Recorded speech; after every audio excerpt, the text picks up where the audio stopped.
Hey everybody, in this video I'm going to be showing you guys how to transfer saves from Xbox Game Pass to Steam. So before we get started, I just want you guys to like this video and subscribe to our YouTube channel for more amazing helpful content like this. With that all being said, let's get started with today's video. Hi guys, so first of all, you just have to follow the steps on the PC Games SN. You can copy this link or I'll put it in the description, and then you have to install on Steam, start the game and start a new game to generate a new save file, and then just go to the Steam save folder above and make a copy of these files, and then just go to the Xbox X save folder above and copy and rename with the same name as the Steam folder 1, and then just copy in the Steam folder, start the game, and you should have your saved game.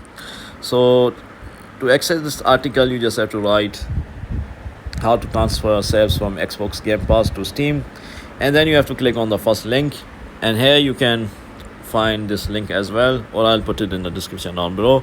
So yeah guys, if you found this video to be helpful, then thanks for watching, and I'll see you in the next video very soon. Peace.